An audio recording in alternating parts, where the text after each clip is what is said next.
Hi. I recently received a question from a parent, which I thought was an interesting one. In a nutshell, this mother was describing how her 3-year-old never really had a set bedtime routine. Since infancy, this child had spent evenings with her parents and would fall asleep in the living room with them and then co-sleep with them for the rest of the night. Now, this mother is interested in transitioning her child from to falling asleep and staying asleep in her own room without the parents present. The first question was how to implement a bedtime if your child has never had one. There's two perfect times to start a bedtime routine for your child. The first is when you take your child home from the hospital, and the second is tonight. A bedtime routine is really the cornerstone of high quality sleep for your child. And high quality sleep for your child also means high quality sleep for you. So it's a great thing to introduce into your parenting. There's nothing wrong with having not done it up to now. This child in question was 3 years of age, but starting it now, I think, is going to be very, very helpful. The second part of this question is at actually what time of night should this child's bedtime occur? Many kids who aren't in school yet may keep hours closer to their parents' hours, meaning they might go to sleep at 10 or 11 and then sleep in the morning if they have a parent at home who's able to do that. So the ideal time when you're introducing a new bedtime routine is to actually have it be around the time your child is falling asleep. You don't want to take a child that's always fallen asleep at 9 o'clock at night, take them to their room, put them to bed at 7 o'clock, because guess what? They're not going to fall asleep, and there's going to be a lot of arguing, fighting, and crying during that time interval. So I would start the bedtime about 15 or 20 minutes before the time your child is actually falling asleep.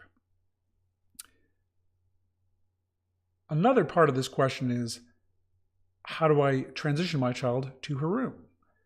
And the way to do this, if your child has never spent a night without you, you can't move your child to their room and remove yourself.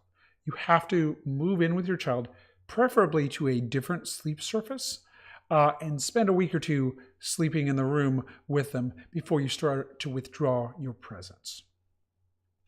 What kind of bedtime routine should I start? Every family is going to have a slightly different bedtime routine, but there's a couple of good rules of thumb. The first is electronics should not be involved in your child's bedtime. Okay?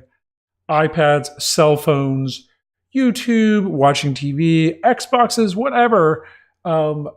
They become a really big part of our lives, but I firmly believe they should not be in your child's bedroom or a part of your child's bedtime routine. We know that they emit light that can actually disrupt your child's sleep cycle, and also are very sort of habit forming and engaging. We want bedtime to be a time where your child is winding down, not getting really fired up about something that they're watching. Part two of this is your child's bedtime routine should occur in the room where you would like her to sleep.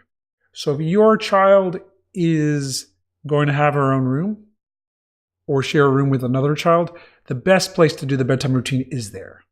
Now, in terms of the actual sequencing of events, this is the third part. It needs to be very consistent. Think of your bedtime like a little machine that you run every night to help your child transition from wake to sleep. So, in my house, we have brushing teeth, maybe a shower or a bath if it's the night that my sons need to bathe.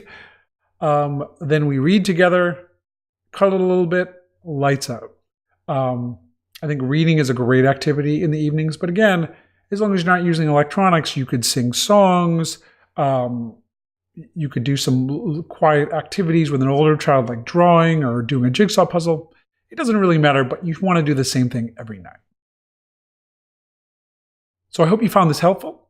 You can find more information on my website, drcraigcanaperry.com.